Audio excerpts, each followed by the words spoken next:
Hola, hola, bienvenidas y bienvenidos al episodio número 13 de ¿Quién telonea? ¿Cómo estás, Tomás?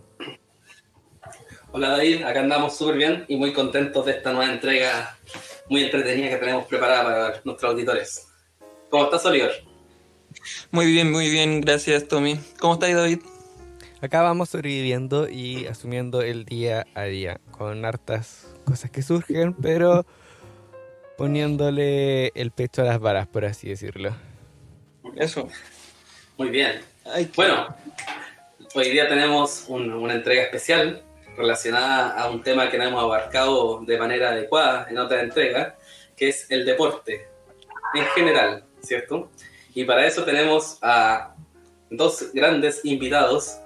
Ellos se declaran aficionados al deporte, sin embargo son dos personas conocedoras de varias disciplinas, no solamente de una. Y acá tenemos, bueno, a mi querido hermano Jaime Parra y a nuestro gran compañero Nicolás Mellado Contreras. ¿Cómo están, chiquillos? Cuéntenos de ustedes, cómo se conocieron y etcétera. Hola Tomás, aquí habla Nicolás Mellado, David, Oliver. Muchas gracias primero por la invitación. En lo personal, primera vez que estoy en un podcast, así que muy contento por ser al menos la primera oportunidad y además hablar un tema que en lo personal igual a mí me gusta mucho. Primero, con Jaime somos amigos, nos conocimos en la universidad, en Concepción. Nos hicimos amigos jugando a la pelota, de hecho, hicimos unas pichangas ahí entre amigos. Y después los tercer tiempos, ahí es donde en realidad uno empieza a conocer, y nos hicimos muy amigos, sobre todo en el segundo año, donde Jaime prácticamente asaltó mi hogar y se quedó ahí un tiempo bastante largo, así que estuve obligado a llevarme bien con él y a dormir en el suelo mientras él dormía en mi cama. Así que de ahí se fue hasta el día de hoy, ya van más de 10 años de amistad.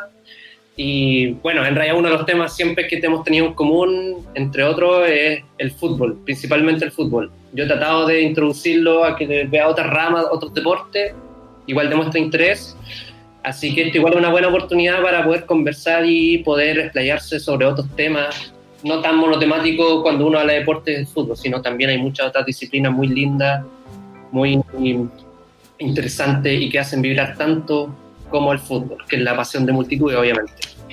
Sí, bueno, aprovechando el pase, la asistencia que me entregó mi amigo Nicolás Mellado, en primer lugar saludar a mi hermano Tomás y gracias por la invitación, saludar a David, a Oliver, mi nombre es Jaime Parra.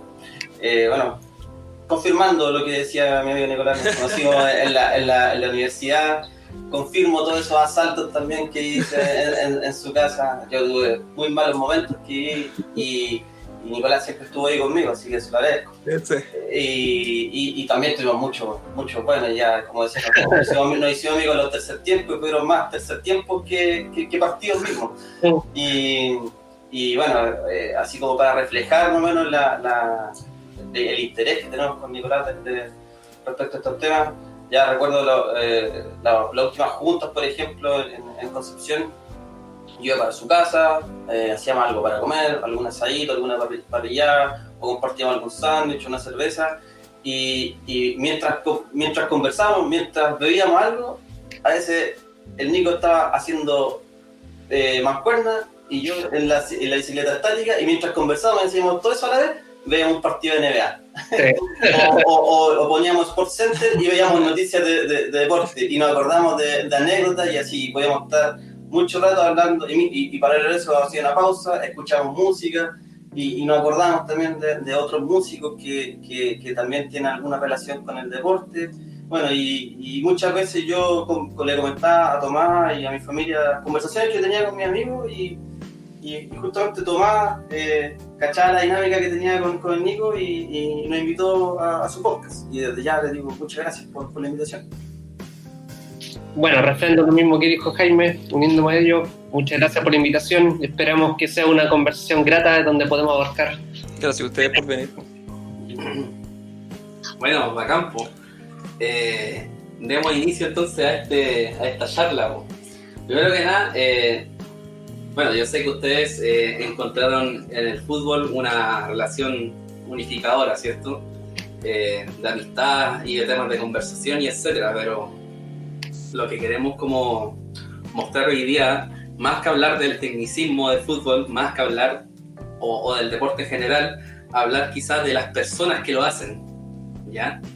Y estas personas, que son los deportistas, entregan para bien o para mal, un modelo de persona que logró tener el éxito y que logró sobresalir independiente de su condición económica o de dónde viene. Y es igual, es una muy buena como proyección o y una muy buena imagen para los que se están iniciando en el deporte y también para la gente que está en sus hogares viéndolo. Es decir, ve al deportista no solamente como una persona que practica, ¿cierto?, sino que también como una persona que detrás hay una disciplina, hay una visión y también hay como una proyección social. No sé si de repente los chiquillos nos podrían contar algunos personajes destacados que cumplan todas estas características.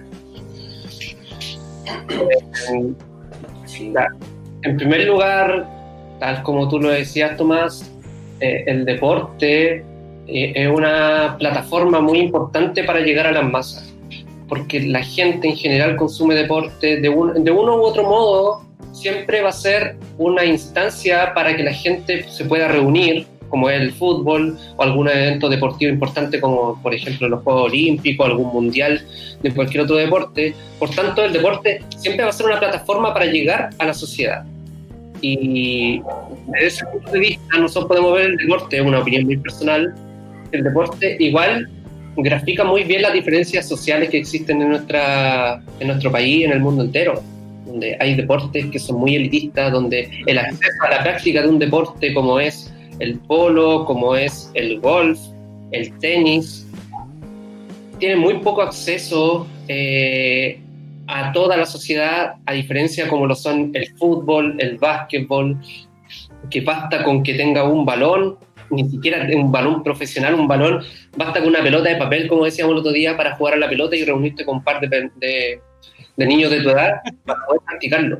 O sea, en primer lugar, veamos el deporte como una forma de ver las diferencias sociales.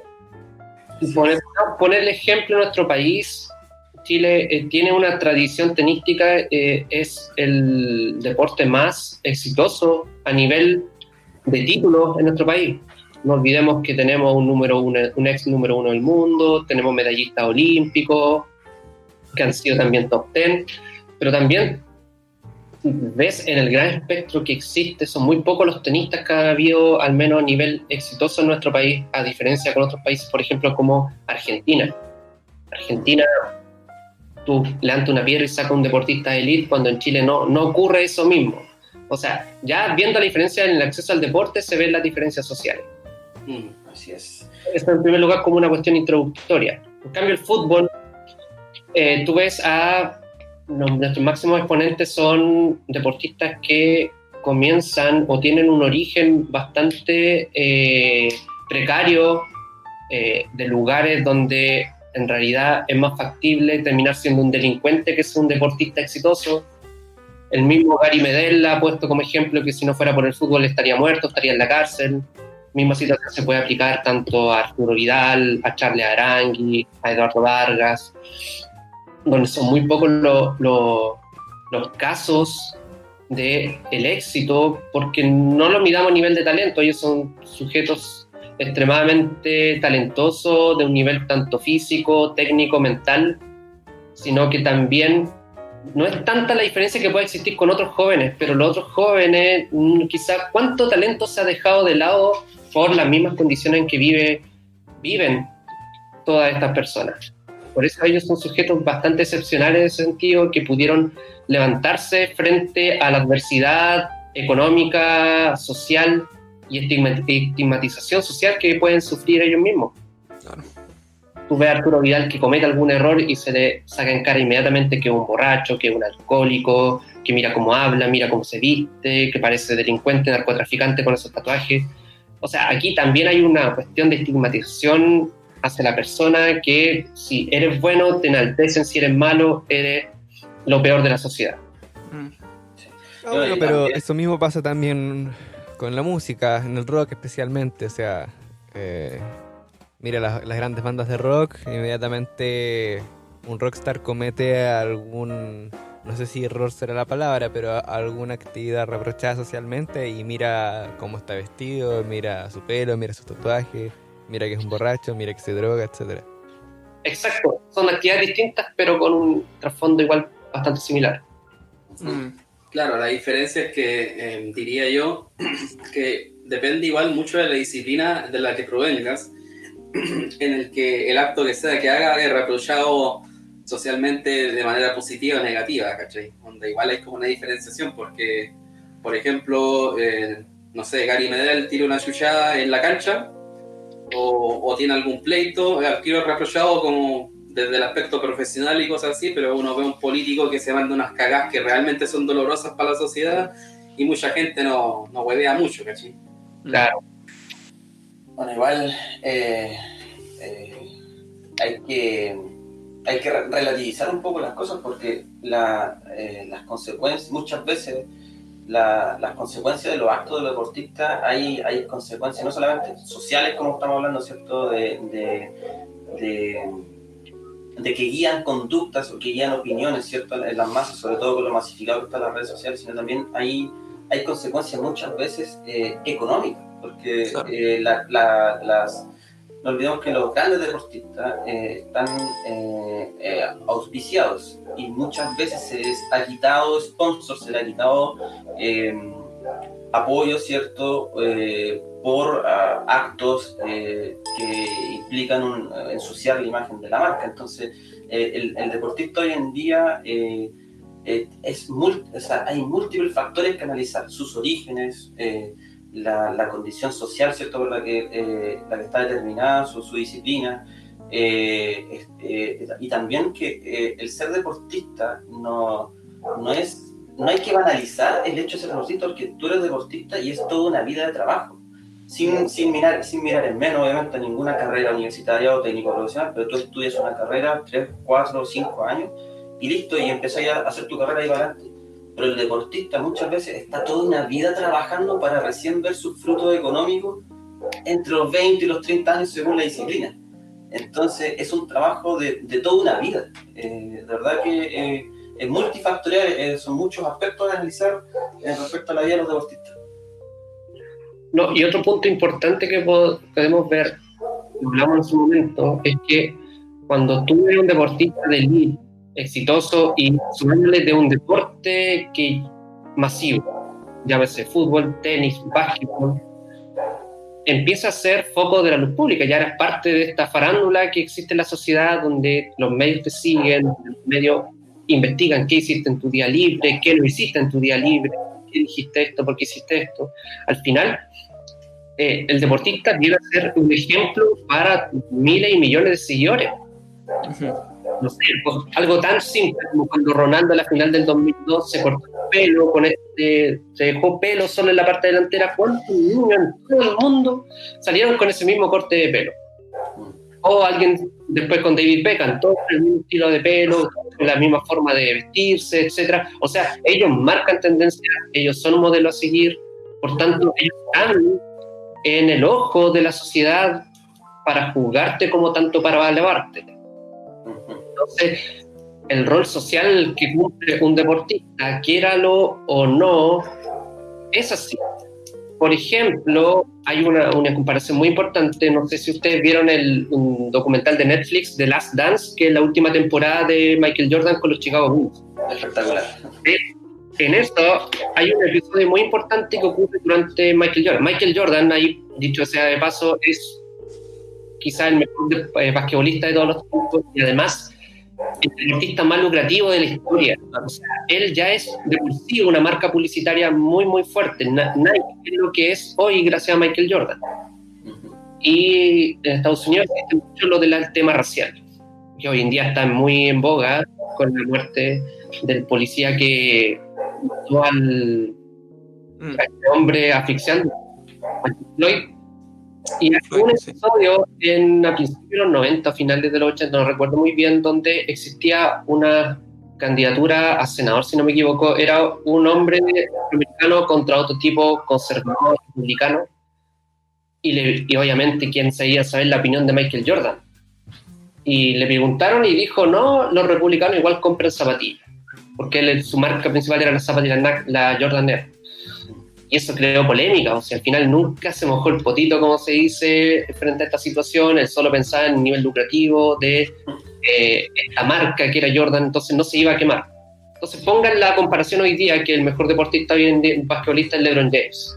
Y LeBron James es una de las caras visibles del movimiento de Black Lives Matter, de este empoderamiento de los afroamericanos pidiendo justicia, que se rememoran a las disputas de los derechos civiles por el año 60 con Martin Luther King. O sea, él está quemando todo su capital, digamos, económico, político, por esta lucha.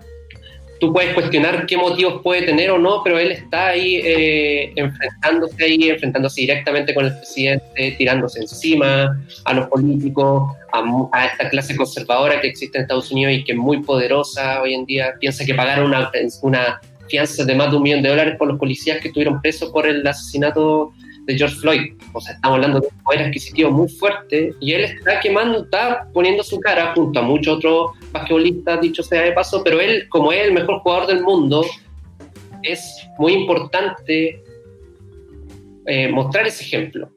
Porque él se da cuenta de que él, LeBron James, él es una marca, él tiene millones de seguidores en redes sociales, tiene millones de seguidores cuando gana un título, cuando pierde un título, para bien o para mal. Entonces todo lo que haga él va a crear un impacto muy fuerte en lo que diga la sociedad, no solo en Estados Unidos, sino también en todas partes, porque la discriminación no es solo en Estados Unidos, aquí mismo en Chile existe.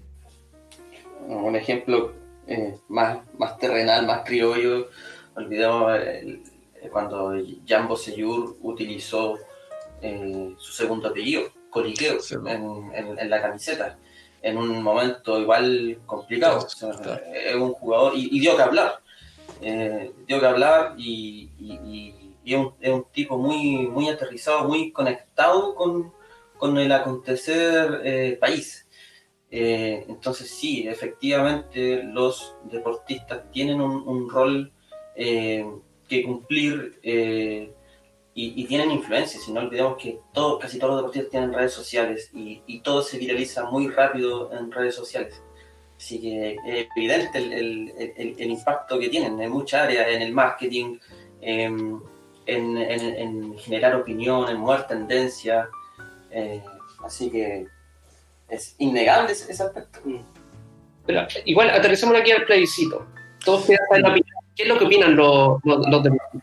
Gary Medel el otro día, de que el Chino Río, podríamos hablar del Chino Río un ratito más, porque igual tiene bastante de qué hablar. Chino Río vive en Miami, y el Chino Río volvió aquí a Chile, viajó para votar rechazo, y de hecho lo publicó en su Instagram, si no me equivoco, y creo que Gary Medel le puso like a esa publicación, y creó polémica. O sea, Gary Medel le puso like a una publicación del Chino Río que va a votar rechazo. O sea, ¿por qué nos interesa tanto lo que opine un deportista exitoso y es el más querido de la selección? Porque Gary Medel no es el mejor, Vidal y Alexis están ahí mucho más exitosos en este sentido, pero el más querido, el símbolo de esta selección es Gary Medel. Por tanto, igual eso crea un impacto porque es el capitán de nuestra selección además. Él tuvo que salir a aclarar de que tiene que velar la tolerancia, de que acá no estamos en guerra, son simplemente opiniones, y él va por el apruebo. Todos felices, porque Gary Medel dijo que vamos por la prueba. O sea, quieran o no, ellos van a estar en el ojo del huracán y se tienen que quemar. Charles Arangui lo mismo. Y por eso se ha criticado mucho a Arturo Vidal. No es que él se autonominó el King, ahora le dicen el Perking, porque el loco, mientras estaba el estallido social, él estaba viendo a su equipo con Lucic en el estadio, juntos. O sea, eso crea una imagen igual fuerte, porque él es de San Joaquín, su padre alcohólico lo abandonó, su mamá tuvo que criarlo todos con todos sus hermanos, él carga con toda su familia, ayuda a mucha gente, y al final la gente le exige por donde vino un nivel de compromiso más fuerte. Exacto. Pero yo entiendo también que todos estos futbolistas igual le deben, o sea, en gran parte obviamente su éxito se debe a su propio mérito de esfuerzo, pero también a un auspicio y a un manejo político fuerte también, ¿cachai? Sobre todo en el fútbol. Entonces, de alguna manera, igual ellos le deben algo a este estatus económico y responden a ello. De hecho, igual es un tema interesante porque igual es muy importante tomarlo en cuenta porque, claro, acá, si nos damos cuenta, el deporte ha perdido mucho de su valor, al menos en una opinión personal, porque se ha mercantilizado en demasía. O sea, acá, si lo vemos a nivel de fútbol, el exceso de competitividad que existe entre los grandes equipos, donde ¿cuál es la manera de poder hacerte fuerte? Es desarmando y ofreciendo plata a los mejores jugadores de los rivales. Sí. Tú eres fuerte, pero ya no tienes rival. Y eso pasa con los mismos jugadores, donde vemos a un equipo que le ofrece millones de dólares. En su momento, Vidal ganaba 800 millones de pesos al mes. No sé cuánto ganar hoy en día, pero en su momento, en un mes ganaba 800 millones de pesos. Imagínate el poder económico que adquirió en su mejor momento, porque vemos que el deporte es una empresa tan, pero tan grande. Si lo vemos a la FIFA mueve una cantidad de dinero, es otra mafia, porque ahí en realidad dejaron a Brasil en la pobreza con el Mundial, pero ellos se fueron con la arca llena. Entonces, ¿qué ocurre con los futbolistas? El futbolista, claro, uno cree, él les debe mucho a los auspiciadores, pero en realidad el auspiciador es lo que es gracias a Arturo Vidal también. Es lo que es gracias a Sancho. O sea, en realidad no es que ellos te están haciendo un favor al tomarte como una cara visible y pagarte millones, sino que tú estás prestando todo tu poder comercial, tu poder social de llegar en masa y te ofrece tu servicio a este auspiciador. Y al final estamos hablando de desde qué punto de vista podemos verlo. Y la diferencia, de hecho, la diferencia en los sueldos que existen los mismos jugadores también es impresionante, de verdad impresionante, muy muy importante. Por ejemplo, en la última Liga de Campeones, el Paris Saint-Germain, que es un club que está manejado por un jeque árabe. Los jeques árabes, eso, por una piedra y encuentran millones de dólares ahí. Resulta que un jugador, Neymar, se enfrentaba al Atalanta, un equipo italiano. Un jugador, Neymar, su sueldo era más alto que toda la plantilla del Atalanta juntos. En todos los niveles tú puedes ver diferencias económicas, diferencias sociales, y lo que hace Neymar para mí no es un ejemplo que se pueda dar a los más jóvenes, porque hace muchas cosas reprochables, tanto dentro de la cancha, no sé tanto de fuera de la cancha, pero dentro de la cancha no es un ejemplo. Porque para mí ser deportista no es solo correr encima de una pelota o pegarle una pelota o saltar alto, no, también es tu comportamiento. Tú puedes hablar de Diego Armando Maradona como uno de los mejores, quizás el mejor jugador de todos los tiempos, pero no, ni por si acaso es el mejor deportista. Que es un tipo que estuvo metido con la droga, estuvo con doping, el loco fue cómplice de cómo doparon a un equipo rival, fue sancionado de un mundial y lo sacaron por problemas de doping. O sea, no puede considerarse un ejemplo, un jugador que comete esas faltas. Y al final es que estamos hablando, es muy importante el fair play, el juego justo en igualdad de condiciones. Y aquí el doping es otro tema que se puede ver, es hacer trampa. Es como en la política, el financiamiento ilegal de la política es un doping financiero que le da a la política, es lo mismo que te esté inyectando sustancias ilícitas para practicar un deporte. Ahora también el doping responde a una necesidad, entiendo yo también, que de que los deportistas ya no se ven como presionados a responder a un tipo de exigencia quizás un poco irreal. Exacto.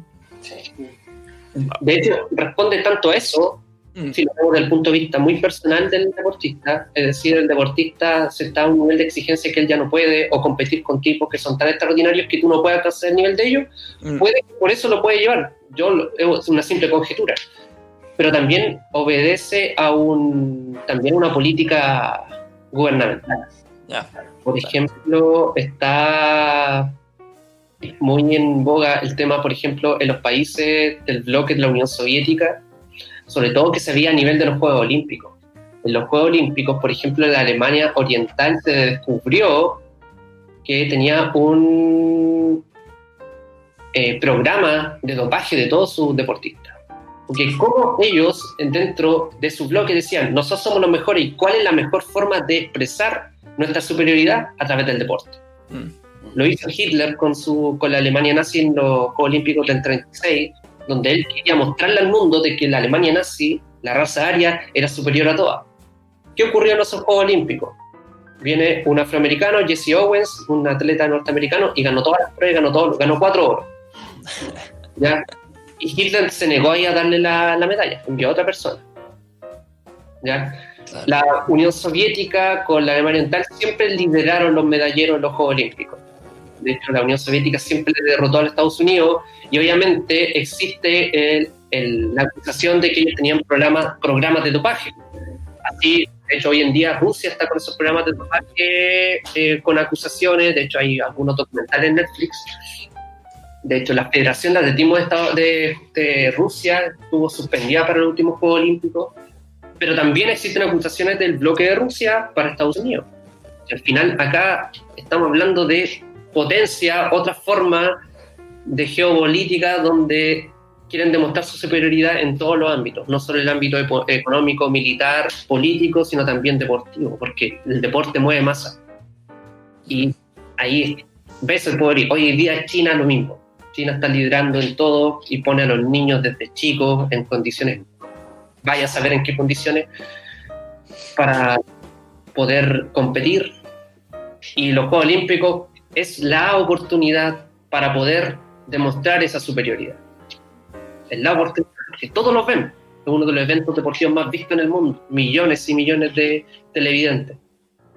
Ahora, igual hay un tema no menor, yo diría que hasta ético, porque uno asocia el deporte a algo bueno, a algo positivo, ¿cierto? Pero ¿hasta qué punto es sano la competencia? Eso es otro tema, porque incluso, por ejemplo, yo tengo un tío que es magíster en alto rendimiento, y una vez yo conversando con él sobre la halterofilia y sobre cómo las personas empiezan a cultivar su cuerpo, y él decía, es lícito el uso de hormonas, el uso de estimulantes, y tú decís, ¿para qué? ¿Para qué tú quieres trabajar eso? ¿Para cambiar la morfología de tu músculo? ¿Para verte mejor? ¿Cierto? Porque toda esa competencia, ¿cierto? Si tú quieres sacar fuerza, ya, entrenas. Pero si tú quieres el fisicoculturismo, ¿cierto? Quieres moldear tu cuerpo de cierta manera, le estás haciendo un daño enorme. La cantidad de estimulantes, la cantidad de hormonas que te inyectan tienen unos efectos negativos en ti. Es más, uno ve la parte bonita, ¿cierto? La parte bonita del fisicoculturismo, en que tiene unos cuerpos marcadísimos, ¿cierto? Claro. Pero es una disciplina sumamente dolorosa. El entrenamiento que tienen ellos es sumamente doloroso.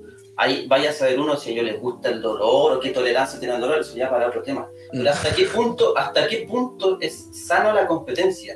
¿Es correcto, es ético que sometas a niños a un entrenamiento con su consentimiento, con el consentimiento de los padres, ¿cierto? Será tema de discusión en su momento, pero ¿es correcto someter a un niño a privarse de su infancia con tal de generar industrialmente deportistas de alto rendimiento? Para mejorar tu imagen país, para competir. ¿Hasta qué punto es sana la competencia? Eso es un tema igual no menor, diría yo. Claro.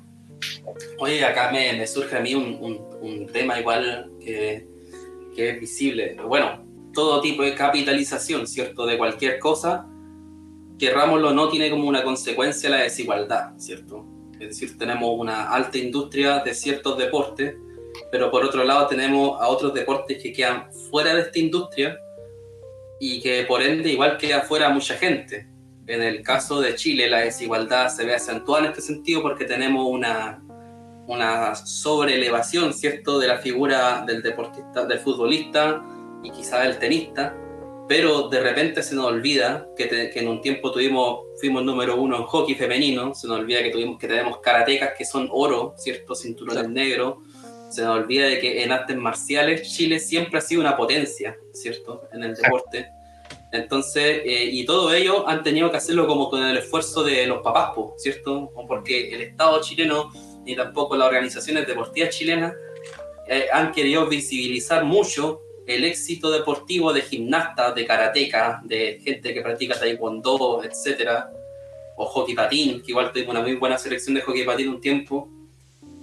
Entonces se ve muy acentuada la desigualdad deportiva y esto es independiente de si...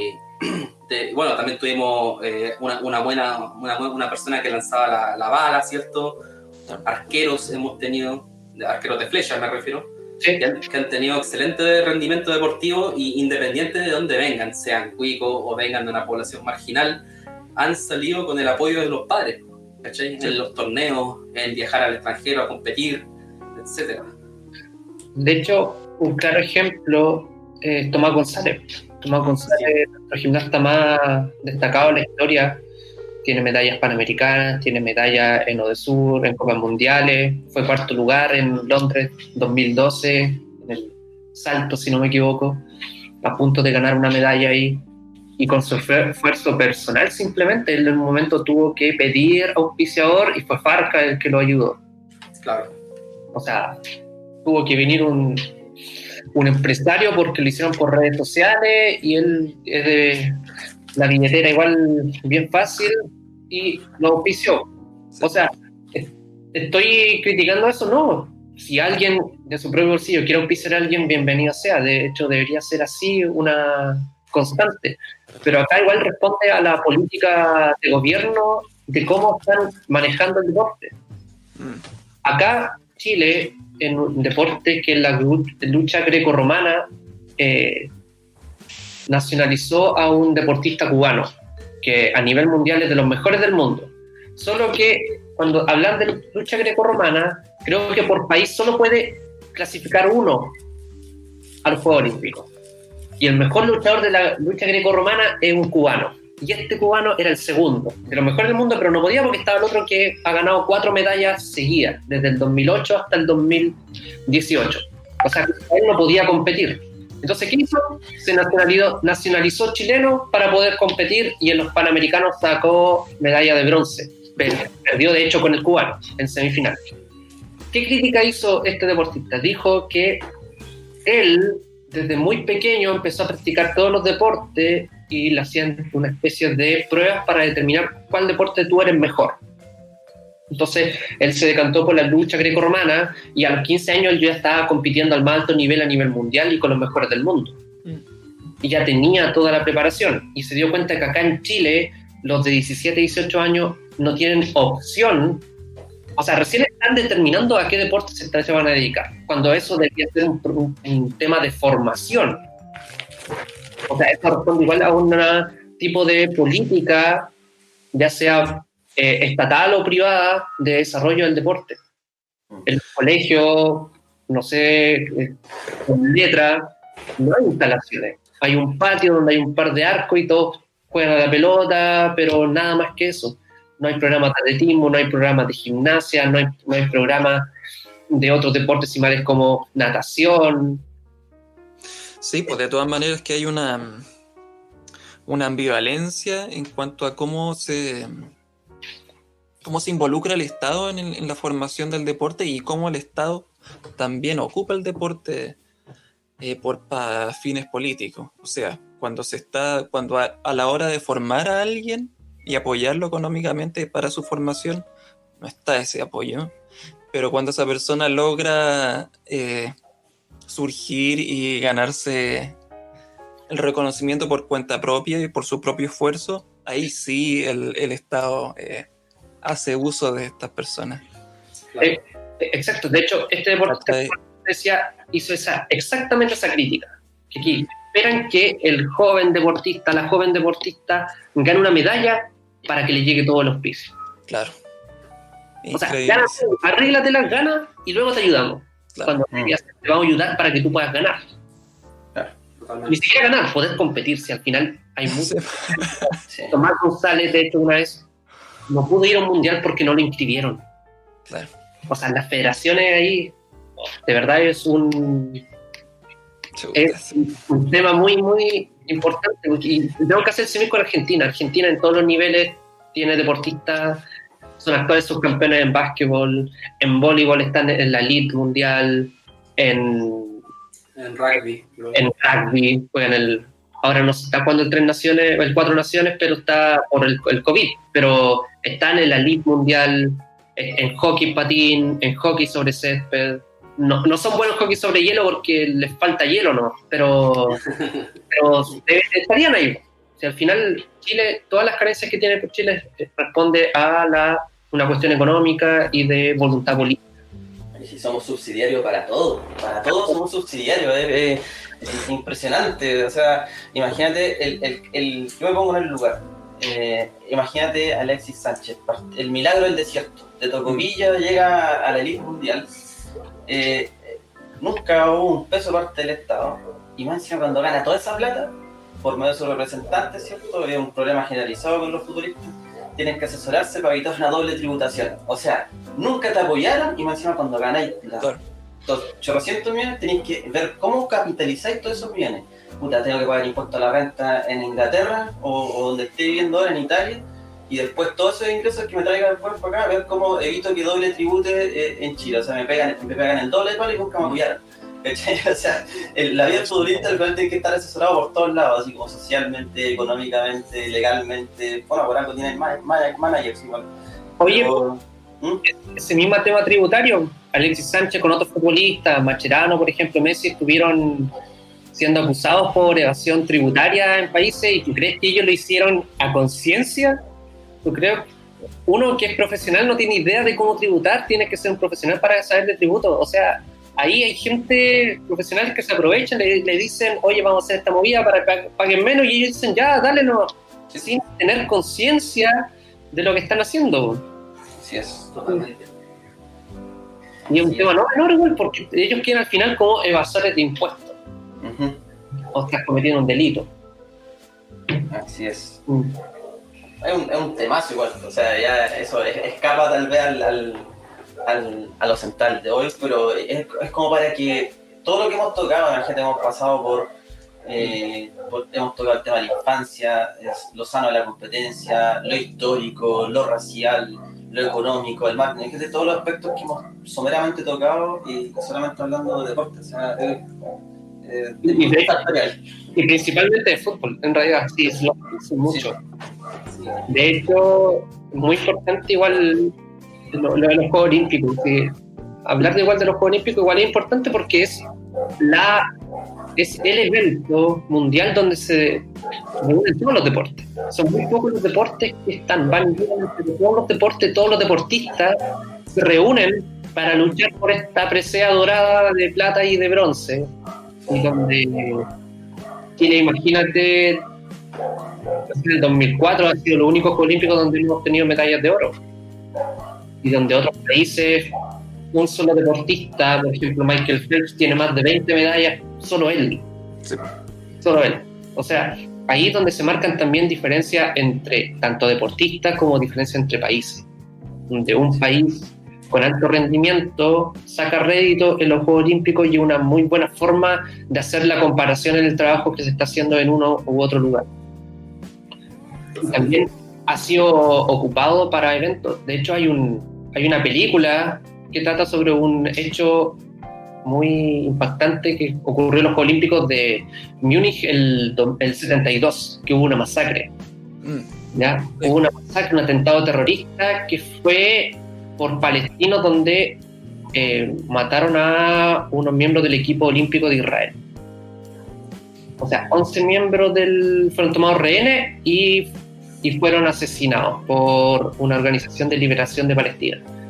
O sea, estamos hablando de la importancia que le dan los Juegos Olímpicos para que ocurra eso, con un fin netamente acá político, para denunciar, y marca un antes y un después también en cómo se desarrollan estos eventos.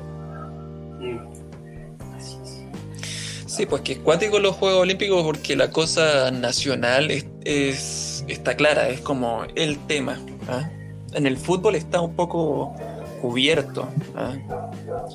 Por la cosa del espectáculo quizás, pero en los Juegos Olímpicos es una cosa nacional, nacionalista, una batalla entre naciones. Sí, pues es la banderita que suene tu himno y no el del rival. Claro. Sí. Sí, Esos Juegos Olímpicos de Atenas 2004, que Fernando González y Nicolás Massú se lucieron, yo sé que lo recuerdo, tengo recuerdos como tan vivos, hasta me acuerdo el lugar donde lo estaba viendo, cómo estaba el día, que fue una emoción tan grande, claro, y fue una época dorada. Encima, en esa misma década ganan la Copa del Mundo por equipo en Düsseldorf. Estaba fresquito todavía, digamos, los éxitos que tuvo Marcelo Ríos, ¿cierto?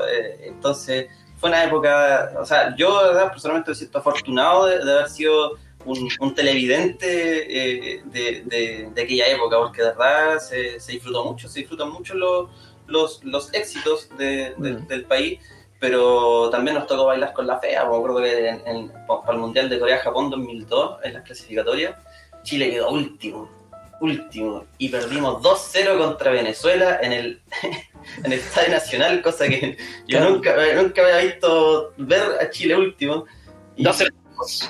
Y después más encima tuvimos como todo un proceso de reformación, ¿cierto? En que llega Marcelo Bielsa y empuja a esta generación dorada, que la base era la que había la selección, ¿cierto? Que había sacado el tercer lugar del mundo en Sub-20 Canadá.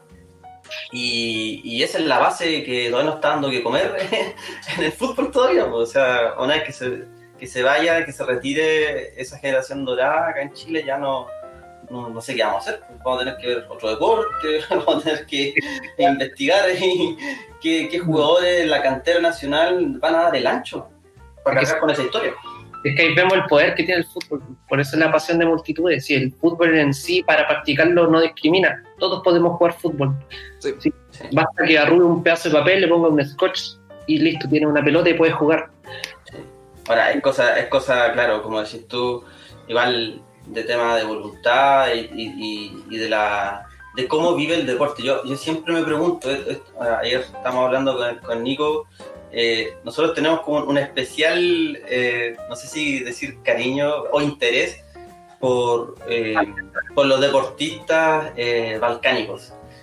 A mí ese contexto tan difícil que se desenvolvieron ellos en el contexto de la guerra, y aún así con todo en contra, con una guerra, con familiares muertos, en el lugar no tenías dónde entrenar.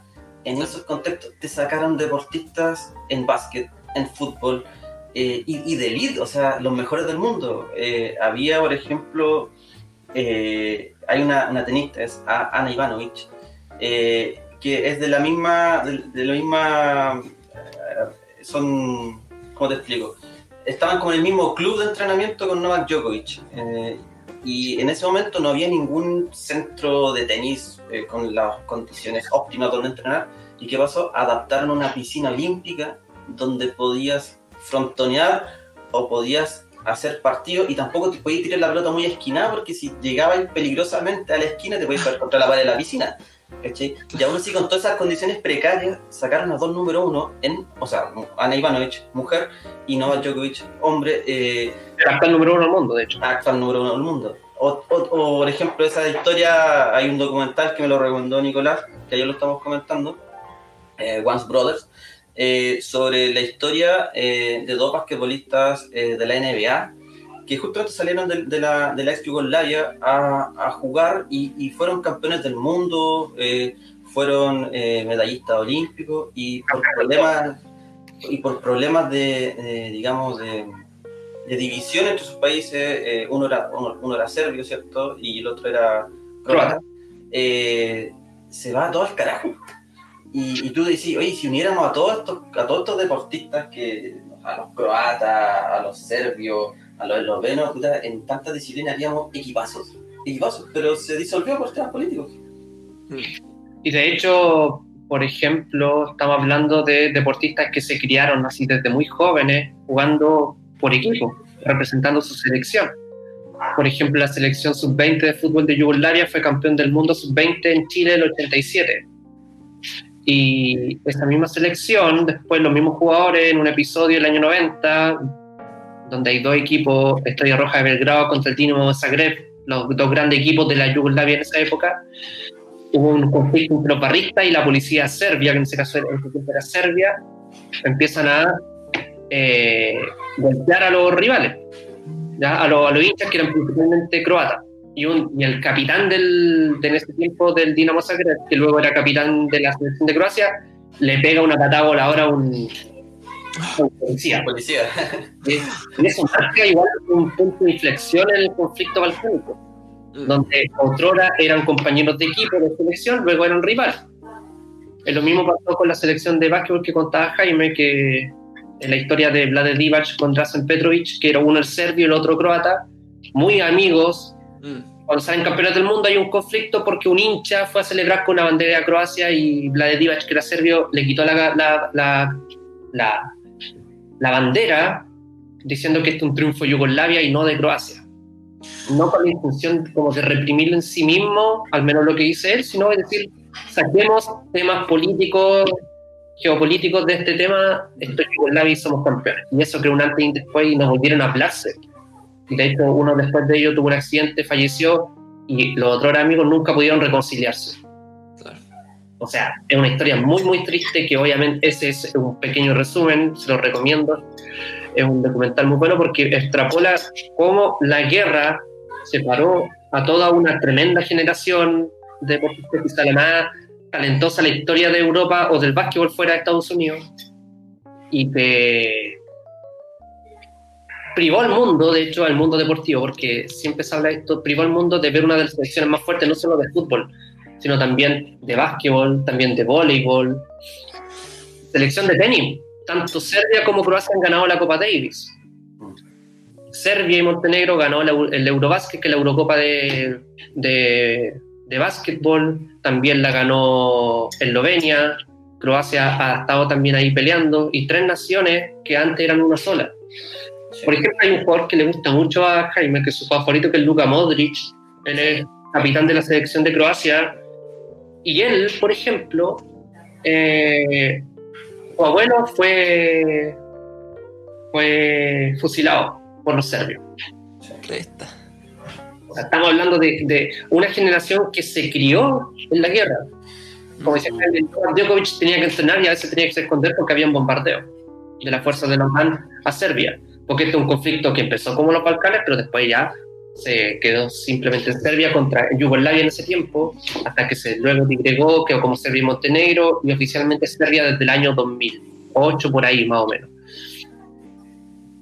Bueno, el mismo caso de Luka Modric, bueno, sí, yo lo sigo desde hace muchos años, desde que jugaba en Tottenham, y bueno, cuando el Mundial del 2018 llegan a la final contra Francia, bueno, campeón mundial Francia, y bueno, él fue elegido el mejor jugador del mundo en aquel año, Luka Modric, y se hace conocido, digamos, la historia de él. Como decía, bueno, presenció la muerte de su abuelo, y el Luka Modric mide 1,72 m, eso para ser futbolista de elite es ser enano prácticamente, pero era muy talentoso. ¿Y qué pasó? Que a él, huyendo de los bombardeos en Croacia, su familia se refugió en un hotel, y en ese hotel, cuando paraban los bombardeos, los niños iban a pelotear, y justamente el dueño del hotel lo ve que es bastante hábil y lo manda a probarse al club local, ya, y queda, pero después quiere ir a probarse a otro equipo, y fue rechazado varias veces. O sea, no obstante tener las dificultades de la guerra, tuvo dificultades deportivas, lo rechazaron varias veces, y cuando lo aceptaron en un club grande, el Dinamo de Zagreb, ¿qué pasa? Lo mandan a préstamo. ¿Y a dónde lo mandan a préstamo? A Serbia, o sea, y te vayas a la Liga Serbia, que no era conocida por ser de las mejores, pero era una liga muy dura, era como una liga campesina, o sea, tú vas para allá y te muelen a patar, y si eres croata, más todavía. Sí. Entonces fue un año a prueba, aguantó, fue figura, volvió el Dinamo, fue figura, salieron campeones, y de ahí se fue al Tottenham, y del Tottenham pasó al Real Madrid, en Real Madrid ganó todo, y después llega su éxito y su consagración con la selección de Croacia en el Mundial de 2018. Para mí me encuentro una historia bastante de superación, diría yo. Acuático. Pero sí, por ejemplo, de antes, no sé si estábamos conversando de un aspecto de la presión a la que se someten los jugadores a propósito del doping, del exceso de competencia. Antes de comenzar este podcast estábamos hablando de lo que es el deporte en general. Implica no solamente ser talentoso, tener una preparación física, sino también el aspecto mental. De hecho, el aspecto mental en todo deporte es un tema que va en boga mucho más hoy en día.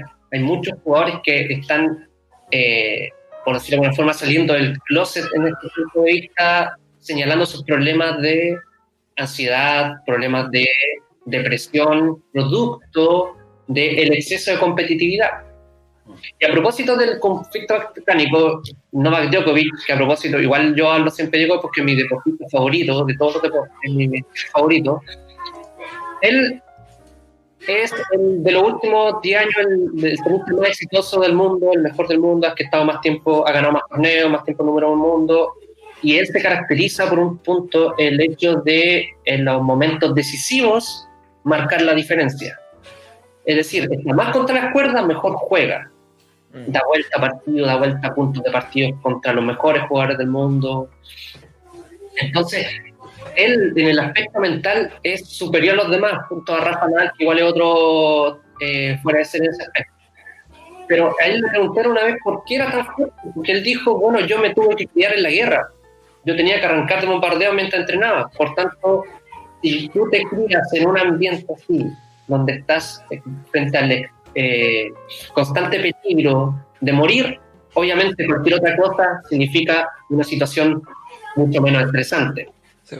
Y por eso implica toda una generación que se cría en ese ambiente, obviamente significa un plus a nivel mental, a nivel deportivo, ser mucho más resiliente. Bueno, los que logran salir de eso. Otro ejemplo puede ser los deportistas que nacen de África. Yo creo que si África tuviera la misma situación, las mismas condiciones de preparación que tienen en Europa, África tendría el monopolio de los mejores deportistas del mundo. Sí. Siempre en África se destacan por las cualidades físicas sobresalientes. Y bueno, eso se puede ver, por ejemplo, los corredores de Kenia, ¿cachai? Claro. Ahí tení personas pero con superpoderes físicos y que son extraordinarios en las carreras, ¿cachai? En los Ironman, por ejemplo, en todas esas cuestiones la rompen, porque tienen un físico, yo creo que ancestral, pues, onda, si uno se pone como a analizar un poco de cómo es la vida en Kenia, básicamente el keniata siempre tiene que recorrer grandes distancias a pie, y eso forma gente, una persona especial, pues, ¿cachai? Con músculos especiales que son capaces de resistir, loco, aguantar y seguir a un ritmo que igual es duro, anda. Y en condiciones inhóspitas, o sea, estamos hablando de que tienen que correr para poder comer, yo creo, para poder trabajar, no tienen transporte. Sí, o sea, ellos se crían corriendo por tu vida, y, o sea, ya después, si corren por su vida, toda su vida, después llegar a una maratón ya es un trote. ¿No? De hecho, ¿cuántos nacionalizados para grandes potencias son africanos? Sí. Grandes, todos africanos. Sí, Sí. Europa o las grandes potencias no solo robaron los recursos naturales, se robaron todo el talento, toda la materia prima, tanto humana como material tal, se fue para lo mejor para Europa. Se nutrió de lo mejor y luego dejaron que ellos se mataran entre ellos. Oye, antes de... Yo quería hacer dos acotaciones. Una, un paréntesis para hablar del gato Gaudio, una anécdota. A propósito de la fortaleza mental que está hablando el Nico, pero solamente un paréntesis para después seguir con lo de África. Es que los deportistas son humanos, son mortales igual que nosotros. Y me acuerdo una vez que el gato Gaudio, Gastón Gaudio, un tenista, a mí me gustaba mucho, un tenista argentino. Pero el 2005 Roger Federer le gana 6-0, 6-0. Y le preguntan, oye, ¿qué pasó?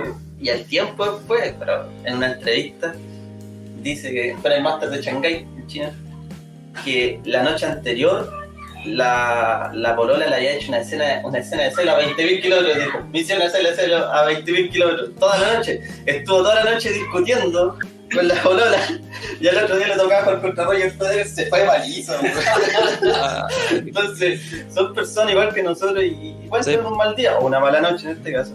Ese es el paréntesis del gato Gaudio. Ahora, el tema de los africanos, una historia que a mí me mueve mucho igual, la de Didier Drogba, futbolista también de Costa de Marfil, y en el Mundial del 2006 tenían había varios serios conflictos internos en Costa de Marfil, y en el entretiempo se junta con todo el equipo y prácticamente la cadena nacional se arrodilla pidiendo por favor haga una tregua, unámonos, hagamos fuerza, apoyemos todo al equipo, a Costa de Marfil, y digamos esa especie de unión generó conversaciones la semana siguiente y evitó prácticamente una guerra civil. Exacto. Imagínate el poder que tiene un deportista para poder hacer eso. Y cómo mueves, de verdad, si estamos hablando de uno de los mejores delanteros del siglo, a partir del año 2000. Y el poder de convencimiento que tiene, porque cuando un deportista de ese nivel hace un acto así, no solo repercute en tu propio país, sino que en todo el mundo. Claro, todo el mundo se enteró de lo que está sucediendo en Costa de Marfil en ese momento. No, pero es un tema muy, muy interesante, y de hecho lo de África es un tema aparte. De hecho hay es imposible poder conversar concluidamente de todo lo que se ha hecho en África y solo desde el punto de vista del deporte. Si tú pones un ejemplo, la selección de Francia, campeón del mundo en 2018, campeón del mundo 98, casi todos son de origen africano. Sí. Casi los mejores jugadores, tanto de Ghana, tanto de Argelia, Zidane, Benzema, por ejemplo. Benzema no jugó muy bien en 2018, pero son grandes jugadores, son argelianos. El mismo Patrick Vieira también es de Ghana, si no me equivoco, no me acuerdo muy bien de qué país. Pero si ustedes investigan un poquito, ven el origen de que tiene todo. Muy pocos son franceses, efectivamente. Muy pocos. Bueno, eso igual es un tema que viene de acuerdo con la globalización, etcétera, pero también ahí, tratándose de África, no hay globalización. Tratándose de África, hay simplemente apropiación. Claro, siempre en las mejores selecciones del mundo vaya a pillar un negrito, ¿cachai? Y el loco va a ser un loco bueno, ¿cachai? Pasa, ponte tú, no sé, en la selección de rugby, de la que sea que veáis, la selección inglesa de rugby, vaya a ver siempre gente de color, en Francia igual, donde sea, ¿cachai? Y todos se destacan por una potencia física que no todos tienen. Onda, en el rugby vaya a pillar que los wing, ¿cierto? Sean wing ciego o el wing derecho, ¿cierto? Van a ser siempre jugadores con cualidades africanas, que corren como bestias, ¿cachai? Sí, por la velocidad. O polinésicos, ahí tenía polinésicos. Por ejemplo, yo Rocococo, así Johanna Lomu, que son gente que tiene raíz indígena ya de Noruega, Noruega, aquí en Nueva Zelanda, y lo mismo, se destacan por una potencia física y un desempeño en equipo también. Onda, son gente que no solamente son bestias físicamente, sino que son también una persona unificadora en el equipo, ¿cachai? Onda, con una filosofía de equipo, no de individualismo, ¿cachai? De hecho, Nueva Zelanda es un país que sirve como ejemplo de todos los problemas que están viviendo en Chile a propósito del tema de los pueblos indígenas. ya sea de los indígenas aquí, los mapuches, donde ellos hacen un reconocimiento constitucional a las distintas etnias que existen allá, y hacen suya la misma tradición de los maoríes, el mismo haka que hacen no solo en el rugby, que es famoso en el rugby, pero en todos los deportes hacen el haka, que es un reconocimiento a un pueblo originario y donde ello existe orgullo de la tradición maorí. Claro, las selecciones de rugby polinésicas por lo general siempre hacen el haka, hay distintas versiones. Sí, pues. Anda Tonga, Fiji, Nueva Zelanda, son selecciones que hacen esta cuestión, esta danza como... Danza de guerra. Danza de guerra, ¿sí? Reconociendo también la fuerza indígena de cada nación. Sí. Bueno, ahí lo aprovechan al máximo, sí. Un ejemplo a seguir, a propósito de todos estos temas de ahora de la nueva constitución, Nueva Zelanda, que es un ejemplo, y a nivel deportivo obviamente es un gran ejemplo. Un país con tan poca población y con tanta potencia en todos los deportes, es digno de admirar. Son ejemplos de estas cosas, en equidad de género, en integración multicultural. La lleva. Sí. Bueno, chiquillos, estamos llegando ya, yo creo que al final de esta notable entrega que nos han podido ofrecer ustedes con su notable participación. Podríamos llegar ya a algunas conclusiones o algunas anécdotas finales para empezar a cerrar. ¿Qué les gustaría? Hemos hablado harto podríamos cambiar un poco el enfoque y hablar de anécdotas. Por ejemplo, el Gato Gaudio. El Gato Gaudio es un jugador que tiene muy buena historia. Muy buena historia. Y sobre todo, bueno, si hablamos de buena historia, nosotros tenemos, yo creo que al máximo exponente de la anécdota en el tenis sudamericano, Río. Que vota en casa. Oye, dijo lo que le habían comentado en su cuenta de Instagram, oye, pajarito, ¿por qué no votáis allá si existe el voto en el extranjero? Y él decía que no tiene la clave única. Y por eso viajó. Ahora ahí tiene millones de historias, el Chino Río, el Gato Gaudio, el Murci Roja en el fútbol también. Sáquense alguna historia para que conozcamos el lado oscuro de Vamos, una y una. Por ejemplo, el Chino Río, ¿qué hacemos con el Chino Río? El Chino Río, bueno, está la muy conocida historia que contó el mismo Gato Gaudio, el Chino Río, de una señora de tercera edad con su hijo, que le estaba pidiendo un autógrafo, piso primero hasta el piso 35, y el Chino Río ni la miró, dijo que no. Pero una historia que todo conocía, cuando el Chino estaba en la elite mundial, no sé si exactamente estaba top 1, pero estaba top 10, porque el Chino Río estuvo 6 semanas como número 1 del mundo y estuvo igual hartas semanas como número 2 o 3, sobre todo el año 98, que fue su mejor año. Resulta que, estando ya uno de los tenistas más famosos, tanto por su talento como su comportamiento, llega un ex tenista, una leyenda del tenis, que es un rumano, Ilie Nastase, ex número 1 del mundo en los años 70, que viene con su hijo, que era muy admirador del Chino Río, y le pide autógrafo al Chino. Y el Chino le dice que no, y se fue y no dejó. Ese tenista ahora habla peste, cada vez le toca el Chino Río, el loco lo odia, de verdad, lo odia, habla con desprecio, habla con desdén, que es un tenista revalorado, que no hizo nada por el tenis, porque el Chino Río se retiró a los 27 años y dejó de la competitividad a los 25, 26 años, o sea, tuvo una carrera muy corta, fue muy bueno por un poco periodo de tiempo, pero este tipo, cada vez que encuentra la oportunidad, habla pésimo del Chino Río. Hay la historia que más me gusta, es cuando le preguntan por Wimbledon. Y él dice que nada, porque ahora de Wimbledon es una cancha de pasto, y él dice que el pasto es para las vacas y para jugar golf. Buenísimo. Hola. Hay otra que, por ejemplo, siempre un tiempo lo comparaba mucho con Guillermo Vila. Guillermo Vila, un tenista argentino, que fue, bueno, de los mejores tenistas argentinos y latinoamericanos. Y que fue número 2. Entonces, así es. Entonces le preguntan por él y él dice, la verdad que no sé mucho de él, solo sé que él fue número 2 y yo soy número 1.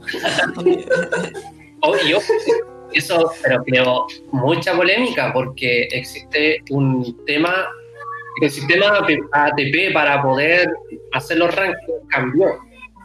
Sí. De acuerdo a las reglas de hoy, Guillermo Vilas debió haber sido número 1 del mundo, no llevo que el año 77 y el año 75. Ponte tú, Guillermo Vilas el año 77 ganó 16 torneos solo en ese año. ¿Ya? Chino Río en toda su carrera ganó 18, por ponerte un ejemplo. O sea, el loco era muy ganador, ganó 62 torneos en su carrera, ganó 4 Grand Slam, se codeaba con el, pero no fue número 1 del mundo, fue número 2 no. Y el chino no ganó Grand Slam. No ganó Grand Slam, llegó a una final no. Donde él estaba dopado, sí, pero no se lo... Él dijo, no, él fue número 2 y yo soy número 1. No le hirvió la sangre, con la vena ahí. Claro. Porque se fue polémica. No, y un chileno arrogante, weón. Un chileno arrogante. Que entró en la arrogancia argentina. Sí. Claro, le hizo la... Pero, la pata. por ejemplo, otra historia que no es tanto una anécdota por su mal comportamiento, sino por la actitud del chino, es que el primer Grand Slam que fue el chino el año 94 fue en Roland Garros y debutó en primera ronda ante Pete Sampras. Pete Sampras en ese momento era el actual número 1 del mundo y de hecho fue el dominador de esa década. Y el Chino Río juega contra un desconocido. El Chino Río había sido número 1 junior, pero era una anécdota, tenía 18 años, contra el mejor jugador del mundo. Y juegan y súper peleado el partido. Se fue en 3 sets, pero muy, muy peleado. El Chino Río hizo un par de puntos de jugar, el público estaba vuelto loco. Bueno, cualquier joven que hace un buen partido ante un rival, hasta el mejor jugador del mundo, se va contento por el buen desempeño. Con grande esperanza, y el Chino Río se fue pero enojado. Es una anécdota que cuenta Horacio de la Peña, pero se fue enojado, como muy emputecido porque no le pudo ganar. Pues, sí, no quiso dar el crédito nada porque estaba muy picado. De los 18 años, hasta el mejor número del mundo en el Grand Slam, se fue enojado, picado. No habló nadie, bueno, con Cueva saludó a Santa y al Empire. Esa es la actitud que tenía el Chino Río. Sí. Sí. Cuando ganas el torneo, te dijo, puta, que fácil esta weá. Claro. Lo que contáis todavía es cuando le ganó al 400 y tanto, el mundo dijo, fue un buen entrenamiento. Tío, fue una Copa Davis contra México. Un partido y le sacaron un set, loco. Y después le hacen la entrevista, no, fue un buen entrenamiento. Y en México más encima. Y en México, no se chicante nadie. No, es un tipo muy... Bueno, el Gato Gaudio igual tiene otra anécdota muy, muy buena. Estar en videos, de hecho, en un partido donde no le salía nada bien y se puteaba a sí mismo. Sí. Decía, qué mal que la estoy pasando, gritaba todo el rato, qué mal que la estoy pasando. Y gritaba. Sí. Y súper sí. Muy amigo del Chino Río, por eso se aguantaban. El Chino es un tipo que tiene muchas anécdotas, tanto para bien como para mal. Y vota rechazo más encima. Abiertamente. Y abiertamente homofóbico también. Sí. También. Sí. Tiene para de las que tiene para reunir muchas.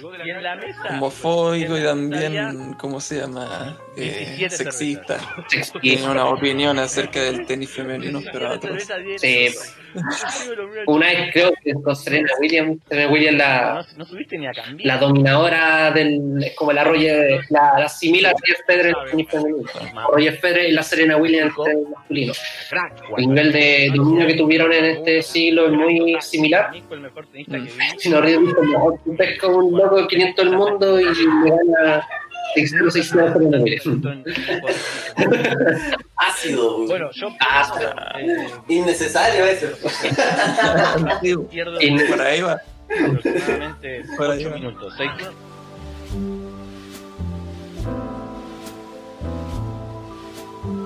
Imagínate, te apuñalan, no fue grave, le faltó un par de sentidos para que llegara al hueso, no me acuerdo muy bien.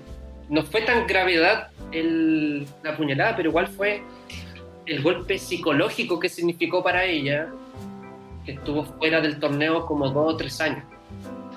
Pero de que las mismas compañías querían congelar su ranking para seguir número 1 al mundo, al menos por el año, y ninguna la apoyó. Ya, y bueno, después volvió a ser número 1 al mundo Steffi Graf, siguió dominando, y Mónica Seles volvió el año 96, pero nunca más fue la misma. Ganó un torneo grande, después estuvo ahí, estuvo con problemas de sobrepeso, producto de una depresión muy profunda que tuvo. Y para que te des cuenta lo que significa el deporte en la sociedad, o sea, porque hay Sí, pues. tanto para el deportista En el mismo deporte se juega la vida también. se juega la vida. Uno como hincha se obsesiona, llega a un nivel de obsesión también con algunos casos. Yo en lo personal soy muy fanático, ha significado muchos cambios de ánimo, tanto para bien como para mal, el obtener una victoria y tener una derrota. Cuando Chile ganó la Copa América fue un momento de adrenalina que muy pocas veces se ha sentido, como también algunas derrotas feas que de verdad te dejan en el suelo. Esa es la importancia que tiene el deporte en nuestras vidas para bien o para mal. Sí. Ya viene el dicho de cuando gana Chile el día siguiente, el café es más dulce y la marraqueta más crujiente. Sí. Todo mejora. Pero cuando no, puta, igual se pasa. Chuta. Me gustaría recordar un par de anécdotas ya que hemos mencionado a Gaudio, 2 anécdotas de Gaudio. Una que Gaudio ha jugado uno de los partidos más cortos en la historia, que fue con Golmar del año 2000, donde perdió 6-4, 6-1 en 7 minutos. Pero también ha tenido grandes victorias Gaudio, que quedó primero en el Abierto de Estados Unidos el año 2004 Roland Garros. en Grand Slam. Roland Garros quedó tercero y en Estados Unidos quedó primero. No, el Roland Garros el que gana se lo gana Guillermo Coria. ¿Ah? Es el que gana Gaudio siendo completamente sorpresa. Y ¿Estás ahí seguro? sí. Ah, bueno. Sí. No, sí, ganó un Grand Slam, cosa que han ganado sudamericanos muy poco. Sí, tiene su momento de altura en la elite, pero también sus momentos de anécdota muy, Claro, muy. sí, que tiene sus altos muy marcados y sus bajas muy marcadas también. Sí, no. Tiene un tremendo jugador. Pero muy humilde con eso, sí, todas estas anécdotas las cuenta con un humor que... Y tiene gracia para contarla. Claro. Y ahora es el capitán de la Copa Davis, del equipo de Copa Davis de Argentina. Definitivamente voy a ver ese partido que dijiste del 6-1 y el otro. Porque un partido de tenis dura 7 minutos, no me puedo imaginar cómo era el partido.